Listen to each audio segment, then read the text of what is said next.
Reading is a very important language learning skill, and it helps to improve all parts of the English language, as vocabulary, spelling, grammar, and grading.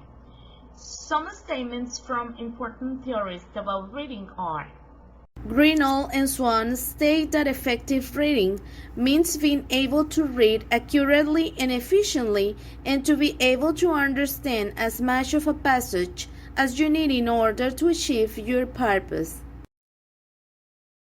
Gratian remarked, "There is impressive evidence that pleasure reading or free voluntary reading has a powerful effect on the development of literacy-related aspects of language." François Grelet underlined the importance of reading. A balance should be struck between leaving the students without any help on the one hand, and on the other, squeezing the text dry. Although there's no specific method of reading, according with McDaniel and Shaw, many texts are still used as a vehicle for the introduction of new vocabulary and structures. In a text, Whittleston distinguishes between genuineness and authenticity. The first one refers a characteristic of the text itself and is absolutely quality. The second one refers to the relationship between the passage and the reader and the appropriate response. What Whittleston means is that readers' response to a text is expressing a feeling like emotion, shock, etc. That is what he refers as authentic response. If after reading a text, students have to answer comprehension questions, as teachers, we are denying our students the chance of an authentic response. Whittleston considered WH questions and polar questions as unsuitable because it has no necessary connection with the ability to understand a passage. The same happens with the multiple choice options because it's considered distracting. The more feasible are the truth assessments because focus on whether the statement is true or false. Some of the most known strategies are top-down and bottom-up. In bottom-up, students construct meaning from the most basic units of language, including letters, letter clusters, and words. In top-down, students generate meaning by employing background knowledge, making predictions, and searching the text to confirm or reject the predictions that are made.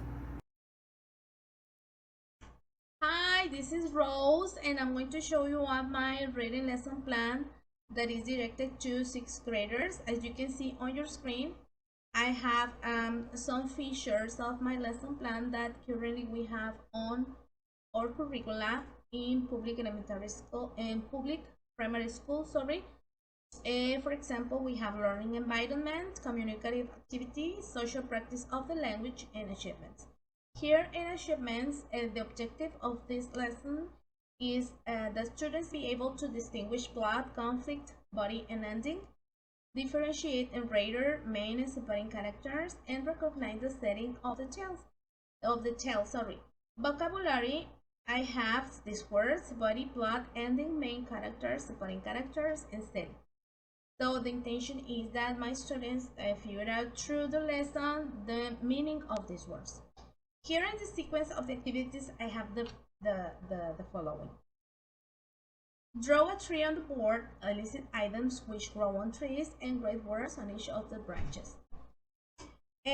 What I pretend here is that my students brainstorm about what kind of fruits grow up on trees, and then I'm going to choose some responses and write it down on the board. And the second point says, have children open their reader's book and point them out to look the illustration and the title of the story. So this is the material that we have on for 6th graders. This is readers for level 6, and the students are going to open up the book on this page.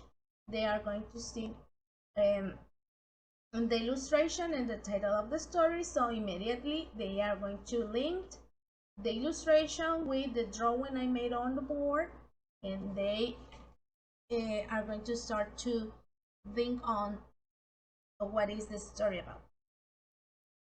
The third point says, then ask them to flip through pages 17 to 25 and elicit predictions about what the story will be about. So they are going to flip through the lesson, the story, sorry, and are going to see the illustration and make predictions. What is going to the story be about?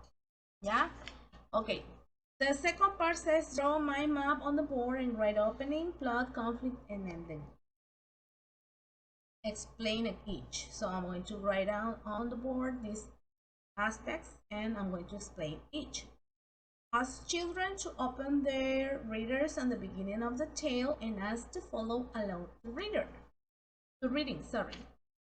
In parentheses, I have, in order to get understanding from the students, use mime and flashcards as aid resources. So I have the book, yes, I have the book, but it's black and white, yeah, and I'm going to use my colorful flashcards to get better understanding of my students and use mine to my students understand what is this story about. And the third part, I have students coloring with 3 different colors the parts of the story. Show at random a flashcard and ask students to identify in which part of the story occurred and encourage students to read that part. Ask the students to draw the characters from the tale. And here in this part, students are going to use 3 different colors in order to identify what is the opening, which is the opening, which is the body, and which is the ending. And I'm going to choose at random some of the illustrations, and they are going to identify which part of the story occurred that part. Okay, so as we can see on our material in the master's degree, we have the strategy of prediction. So my students, through the illustrations, are going to figure out what is the story about, and as Widowson state, some of the meaningful authentic responses is the truth statement. So for example, when I'm showing up this kind of illustration, I can see this, I can say this part occur at the end of the story, so they are going to say true or false. So this is what Widowson refers that as authentic responses.